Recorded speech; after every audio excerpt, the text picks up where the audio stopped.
जय श्री ओम नमः सिद्धेभ्यः। जय श्री महावीराय नमः। जय श्री परम्पराचार्य गुरुवे नमः। जय श्री उमा स्वामी गुरुवे नमः। जय श्री शांति सागर गुरुवे नमः। जय श्री विद्यानंद गुरुवे नमः। मोक्षमार्गस्य नेतारं भेत्तारं कर्मभूभृतां ज्ञातारं विश्वतत्त्वानां वन्दे तद्गुणलब्धये। मङ्गलं भगवान् वीरो मङ्गलं गौतमो गणी मङ्गलं कुन्दकुन्दार्यो जैनधर्मोऽस्तु मङ्गलम्। तत्वार्थ सूत्र परम मांगलिक ग्रंथ है। आचार्य कुंद के पट्टशिष्य आचार्य उमा स्वामी द्वारा विक्रम की प्रथम शताब्दी में यह महान ग्रंथ लिखा गया। इसकी शैली सूत्रात्मक है, भाषा संस्कृत है। 10 अध्यायों में यह विभाजित है 7 तत्वों का, जिसमें बहुत सुंदर तरीके से वर्णन है। यह तत्वार्थ सूत्र अपने आप में महान इसलिए है कि इसमें आज तक संख्य टीकाएँ लिख चुकी हैं। इतनी अनगिनत टीकाएँ हैं जो हमारे लिए देखने में मिलती हैं और कुछ अप्राप्त हैं। महानुभाव, हम सभी लोग दूसरे अध्याय में पंच भावों को पढ़ रहे थे, औपसमिक, छायिक, छायोपसमिक, औदिक और पारिणामिक। उसमें भी जो औदिक परिणाम हैं 21 प्रकार के, उसमें अपन ने गति, कसाय, लिंग, मिथ्या दर्शन, अज्ञान, असंयत, असिद्धत्व ये अपन ने देख लिया था, जिसमें लेश्या औदिक भाव चल रहा था कि लेश्या का औदिक भाव होने से जीव के कैसे कैसे भाव होते हैं।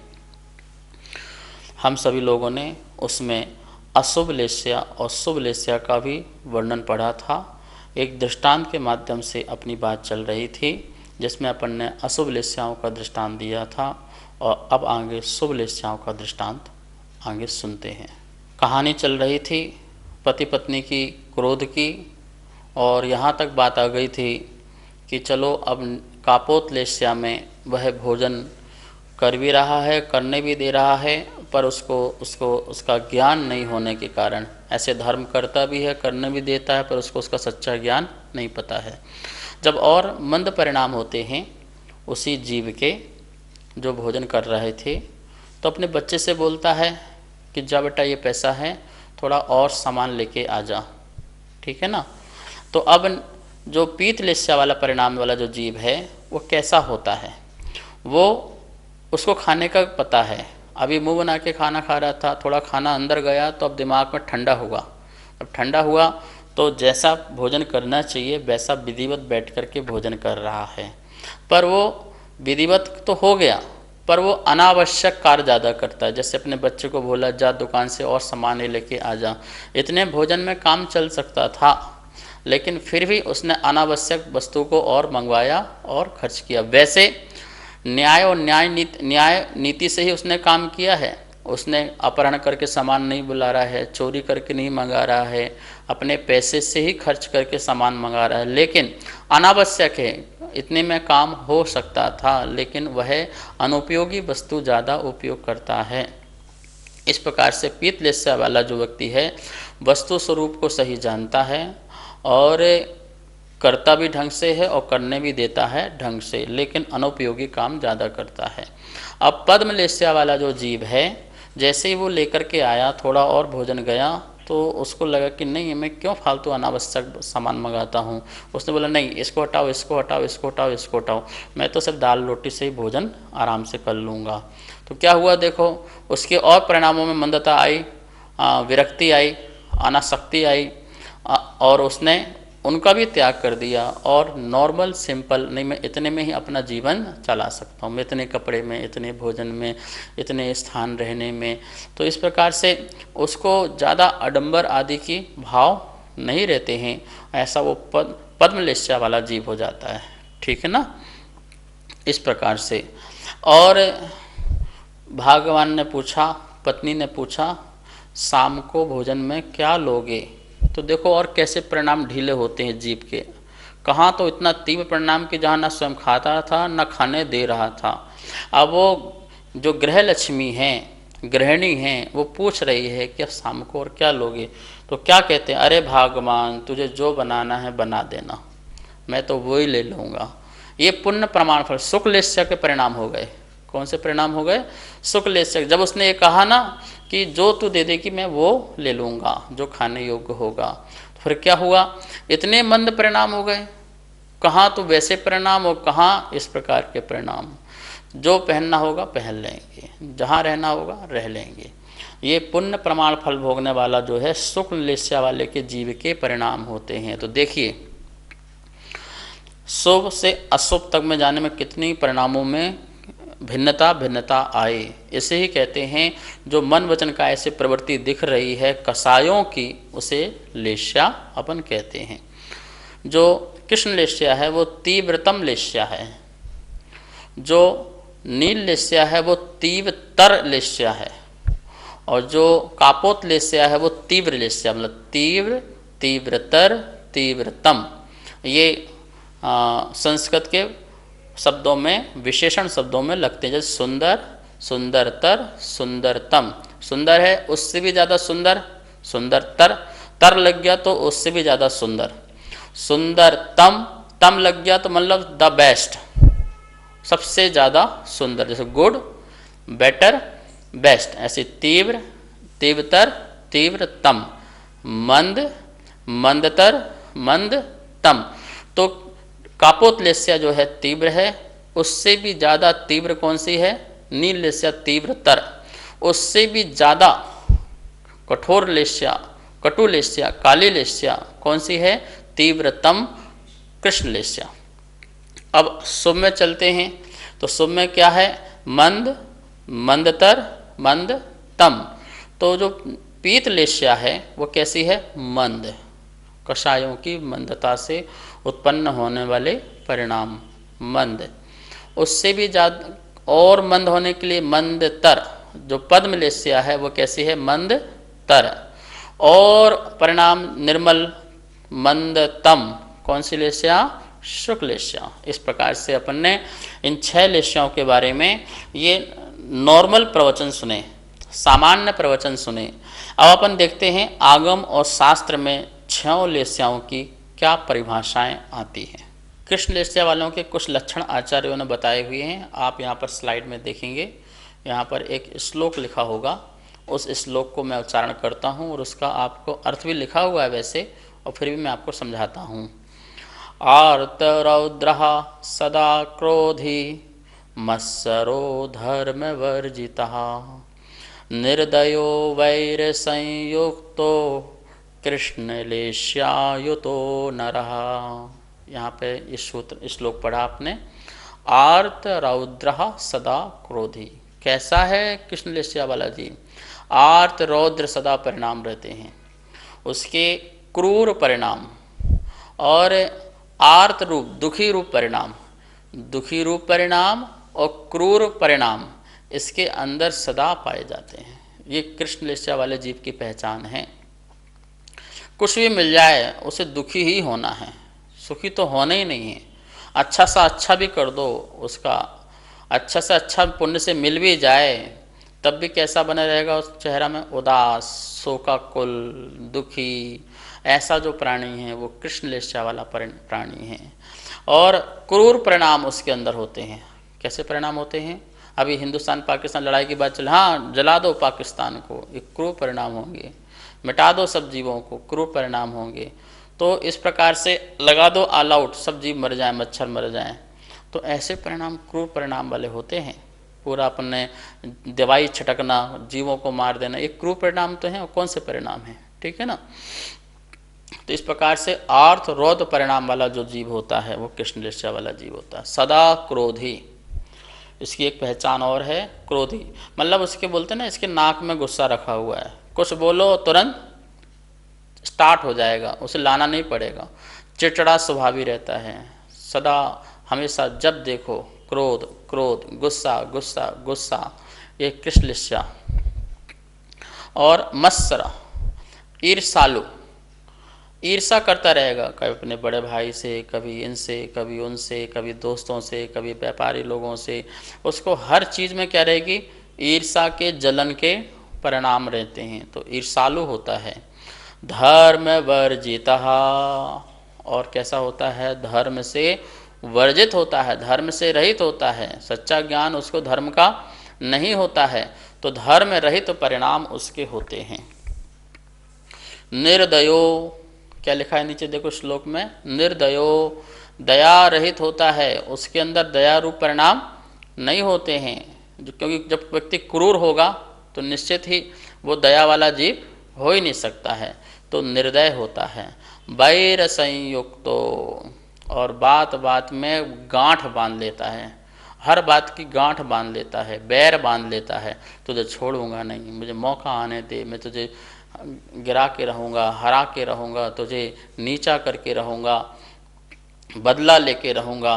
तो इस प्रकार से वो बैर बांधता रहता है। बैर संयुक्तो, बैर से क्या होता है, संयुक्त होता है। ऐसा कृष्ण लेश्या युतो अयुतो नरा, ऐसा कृष्ण लेश्या से युतो युक्त जो जीव है, सहित जीव है, नरहा मनुष्य, वो कृष्ण लेश्या वाला जीव कहलाता है। ठीक है ना, समझ में आ गया।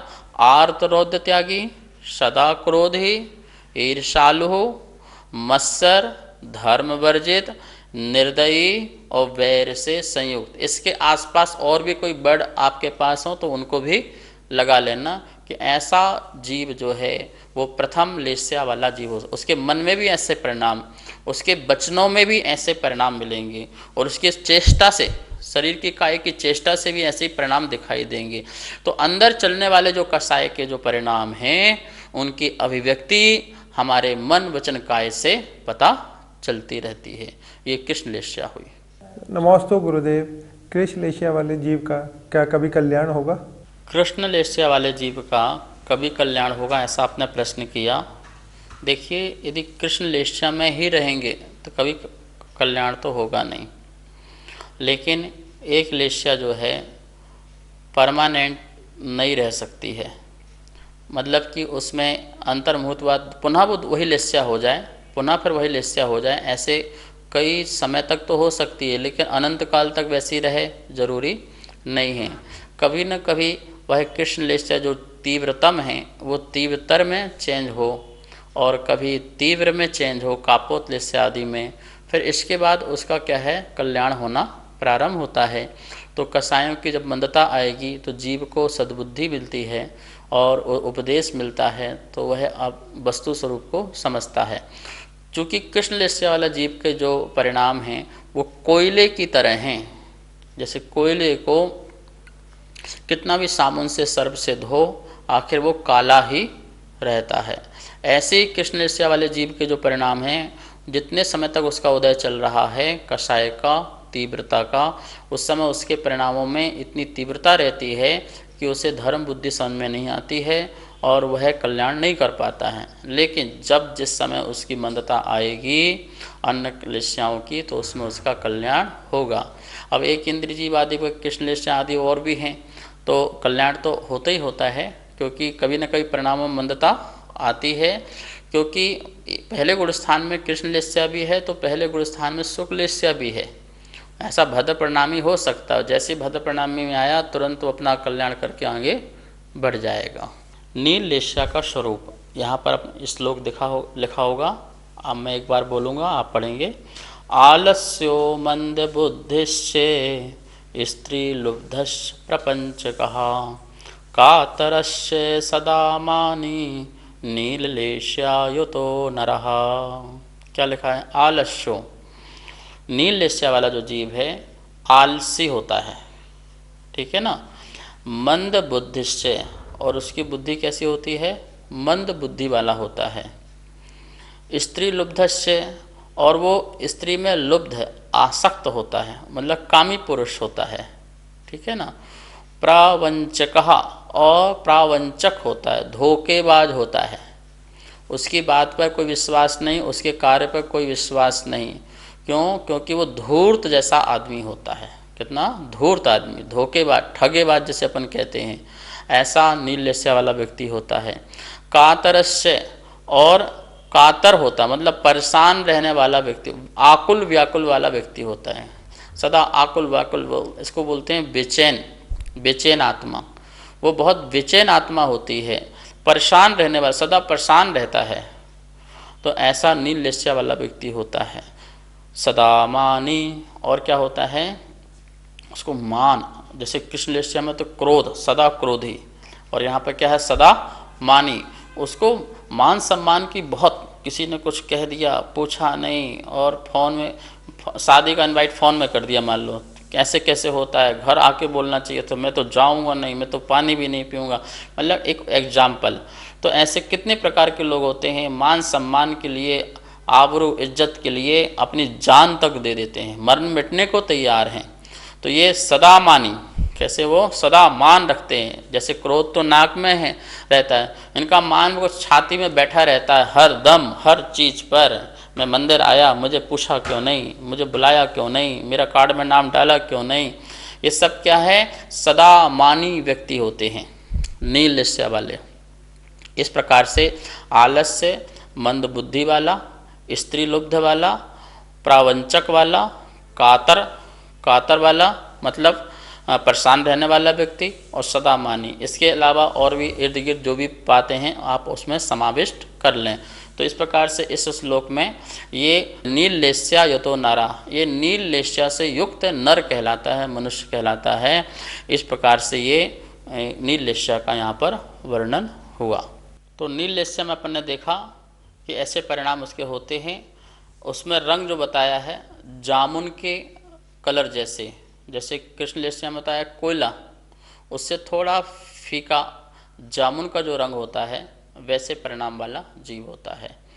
और अब यहाँ पर तीव्र राग द्वेष कसाय के उदय से, क्योंकि कृष्णलेस्या में तीव्रतम राग द्वेष कसाय के उदय से, नीललेस्या में तीव्रतर राग द्वेष कसाय के उदय से, और कापोतलेस्या में मात्र तीव्र राग द्वेष कसाय के उदय से जो जीव के परिणाम होते हैं उसे कापोतलेस्या कहते हैं।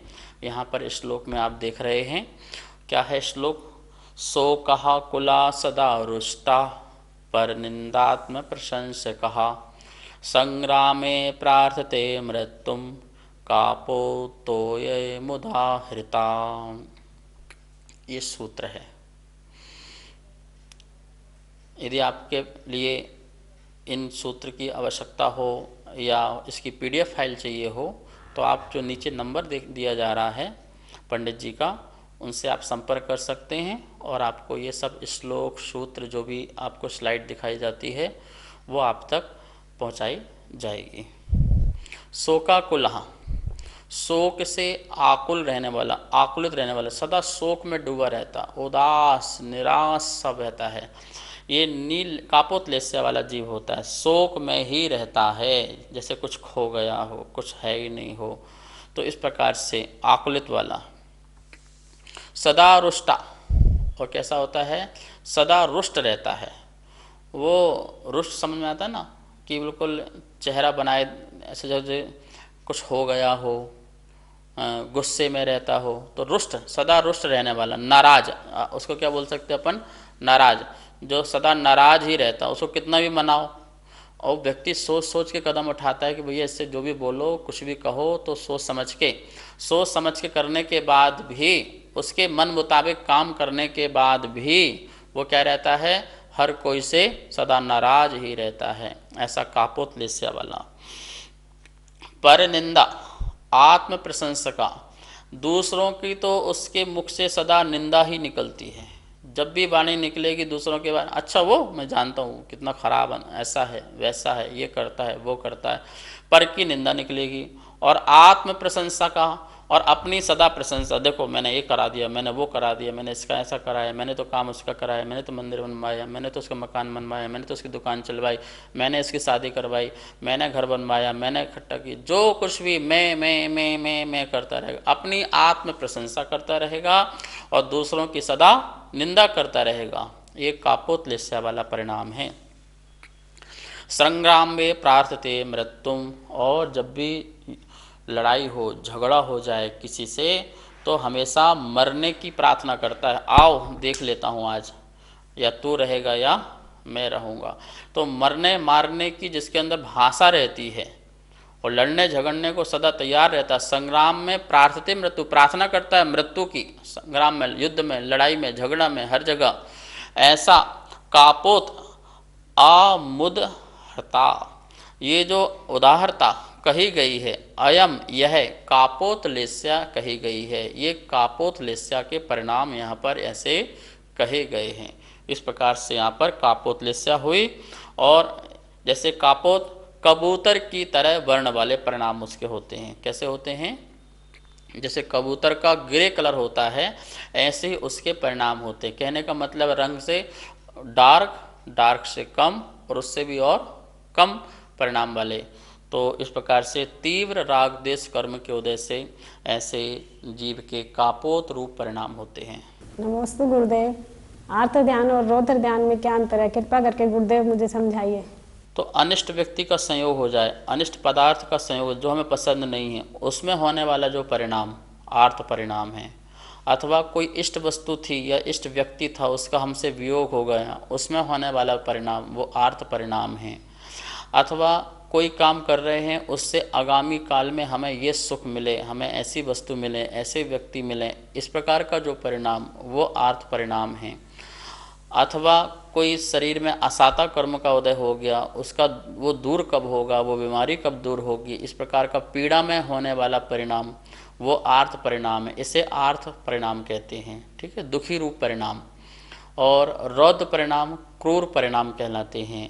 जैसे हिंसा में आनंद मनाना, चोरी करने में आनंद मनाना, परिग्रह जोड़ने में आनंद मनाना, झूठ बोलने में आनंद मनाना। एक तो हिंसा हुई और हिंसा में आनंद। एक तो हमने पोंछा लगाया, सफाई हुई, हिंसा का काम हुआ, जो कितना साफ हो गया, कितने साफ कपड़े हो गए, कितने दीवार साफ हो गई। तो एक तो हमने आराम साराम करके हिंसा किया, और उसमें भी क्या मना रहे हैं? हिंसा में आनंद। ये क्रूर परिणाम है। एक तो परिग्रह जोड़ने में झूठ, मायाचारी, छल कपट और क्या न जाने कितने जीवों की हिंसा होती है, और फिर हम उस परिग्रह को लेकर के कितने खुश होते हैं, देखो हमारे पास गाड़ी है, हमारे पास मकान है, हमारे पास ये है, हमारे पास वो है। तो ये परिग्रह में जो आनंद मना रहे हैं, ये क्रूर परिणाम है।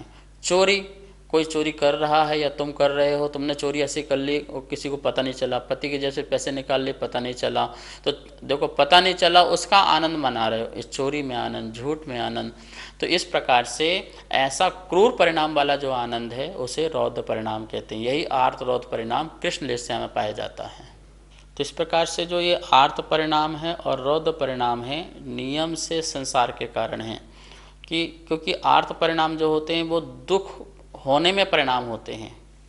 यदि हमारे पास कोई ऐसी वस्तु नहीं है जिसे हम चाहते हैं तो दुख है ना, फिर हमको पीड़ा है, उसको हटाना चाहते तो दुख है हमारे पास। इष्ट में संयोग, इष्ट का वियोग हो जाने पर, अब एक कांच का गिलास था वो फूट गया तो दुखी हो गए ना। इष्ट का वियोग हमको बड़ा पसंद था, हमारा हार था वो चोरी हो गया, हमारी साड़ी जल गई, हमारा मकान का नुकसान हो गया, पैसे का नुकसान हो गया, जो भी है घर में किसी की हानि हो गई, वियोग हो गया, तो वो ऐसे परिणाम में दुखी होने लगता है। वो आर्तहान है।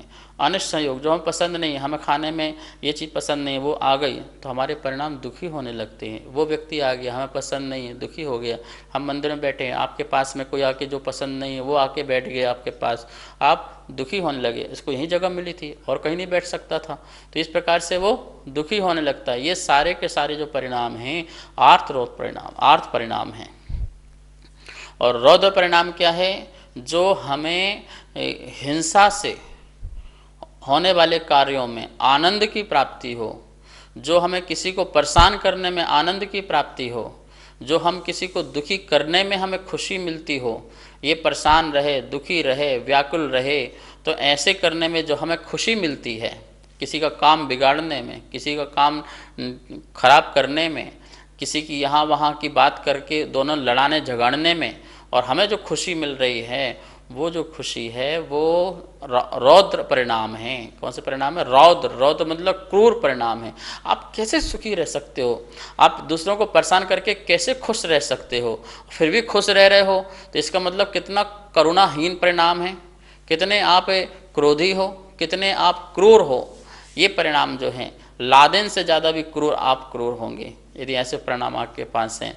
तो इस प्रकार से आर्त रौद्र जो परिणाम है, जो ये कृष्णलेस्या में अपन ने पढ़ा था पहले कि ऐसे परिणाम वाला कृष्णलेस्या वाला परिणाम होता है, इतना दुखी और इतना क्रोधी, क्रूर परिणाम वाला। तो इस ऐसे परिणाम हमें नहीं करना चाहिए, इन परिणामों से बचना चाहिए, क्योंकि हमारा इससे अनंत संसार का बंध होता है। अब हम सब लोग जो 3 लेस्याएँ हैं, पीत, पद्म और शुक्ल लेस्याएँ, उसके बारे में कल पढ़ेंगे। अभी इतना ही। श्री हीराचंद कान्हेड़, पोरोगांव, महाराष्ट्र। आपका ये प्रश्न है कि कुंद आचार्य का जन्म स्थान, तपस्या स्थान और उनको विदेश क्षेत्र कहाँ से गए, इस प्रकार से वो स्वर्गस्थ स्थान कहाँ कहाँ पर है, यह प्रश्न आपका है। तो कुंद स्वामी का जो जन्म स्थान है वैसे तो दक्षिण भारत, और दक्षिण भारत में भी अब जो आंध्र प्रदेश है, आंध्र प्रदेश में जो अनंतपुर है उस ज़िले में कौंडकुंड नगर है, जहाँ पर कुंद स्वामी का क्या हुआ है, जन्म हुआ था। और उसी में वहाँ आगे चल के पैन्नूर नाम का एक नगर है, जहाँ पर वो पर्वत में साधना करते थे, और उस साधना के स्थान से ही वह विदेश क्षेत्र के लिए गमन किए हैं, ऐसा प्रमाण मिलता है शिलालेखादि में। और दूसरी बात है, उनका जो समाधि स्थान है, स्वर्गस्थ स्थान है, वह अभी वर्तमान में हुमचा के पास कुंदाद गिरी एक स्थान है, तीर्थ क्षेत्र है, और उस वहाँ पर उन्होंने साधना की और समाधि ली, शरीर छोड़ा, और वहाँ से वह स्वर्गस्थ हुए, समाधिस्थ हुए, ऐसा उनका मिलता है। और आपका ही प्रश्न है उमा स्वामी के बारे में, उनका क्या जन्म स्थान है, तो वर्तमान में कांजीवरम दक्षिण भारत में है, वहाँ पर इनका जो है जन्म स्थान है। अशोक कुमार सोगानी, अम्बावाड़ी, जयपुर। आपका प्रश्न है अर्धपुद्गल परिवर्तन से क्या मतलब है और मोक्ष इतने काल में मिल जाएगा, इसका क्या अर्थ है। देखिए, जीव पंच परावर्तन करते हुए संसार में भ्रमण करता है, द्रव्य, क्षेत्र, काल, भव और भाव। इसमें से जो पहला परिवर्तन है द्रव्य परिवर्तन, उस द्रव्य परिवर्तन को जो आधा जो काल बचता है उसे बोलते हैं अर्धपुद्गल परावर्तन। यदि किसी जीव ने सम्यक्त को प्रकट कर लिया है तो वह सम्यक्त को छोड़ दे, सम्यक दर्शन धारण करके छोड़ दे, तो वह कितना संसार में उसका शेष काल रह गया है, तो बोले अर्धपुद्गल परावर्तन उसका संसार शेष रह गया है, इसमें वह नियम से मोक्ष जा सकता है, इससे ज़्यादा टाइम नहीं लगेगा। उसके अंदर भी यदि पुरुषार्थ करता है तो पहले भी जा सकता है, यह बात यहाँ पर बताना चाह रहे हैं। ज्ञानचंद राका, जयपुर। आपका प्रश्न है कि बुढ़ापा मनुष्य का किस कर्म के उदय से आता है। देखिए, जब शरीर का भी निर्माण होता है तो वो भी नाम कर्म के उदय से होता है, तो शरीर का क्षरण भी यदि होगा, शरीर की क्षति भी पहुंचेगी, तो वो भी नाम कर्म के उदय से ही होगी। इस प्रकार से नाम कर्म के उदय से शरीर का निर्माण, और शरीर की क्षति, शरीर का नुकसान या बुढ़ापा परिवर्तन जो कुछ भी होना है वो भी नाम कर्म के उदय से ही होगा। जावाणी के ज्ञान से सुजे लोकालोक, शो वाणी मस्त धरो सदा देत हो धोक। हे जिनवाणी भारती तो हे जपो दिन रेन, जो तेरा शरणा धरे सो पावे सुख चैन। सभी को बहुत बहुत मंगल आशीर्वाद।